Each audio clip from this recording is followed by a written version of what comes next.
As with any new Scott Snyder title, I was pretty much pacing the walls, waiting for the first issue of Superman Unchained to come out. My mind was full of questions, about the plot, about the villains, about when Superman was actually chained so that he could now be unchained in this comic. Yeah, I think you're taking that a little too literally. Yeah, I have a tendency to do that. Yeah, but you do make a good point. Scott Snyder tackling a Superman story, especially when he's working with Jim Lee, Dustin Nguyen, and Scott Williams, creates a lot of expectation.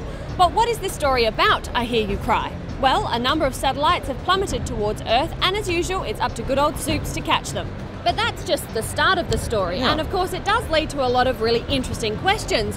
One of them being, well, who made the satellites crash in the first place? Very good question. Now, besides story setup, this also reintroduces us to the standard cast of characters. Jimmy Olsen, Lois Lane, and evil mastermind Lex Luthor all pop up.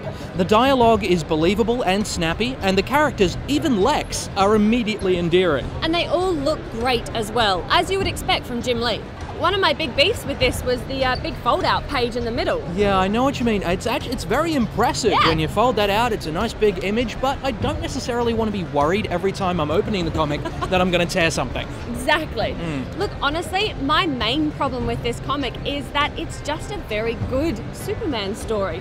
Look, when I get hold of a title by Snyder, I want a game changer. I want a character change up. I want to read that comic going, oh my God, I have never thought about this before. And I didn't get it in this. All I got was an incredibly well-written, beautifully illustrated Superman story. And that's great. That's fine, but I don't think it needed its own title. Ultimately, I'm giving this one a borrow. Okay, look, I do understand what you're saying. I do. I think there's an element of being a victim of your own success for Scott Snyder.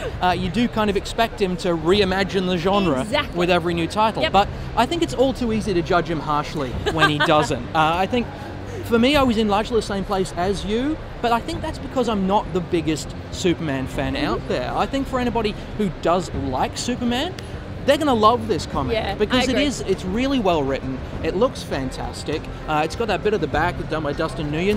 There's so much in there that I think fans are going to love. So based on that, I'm giving it a buy. I think that's only fair. Yep.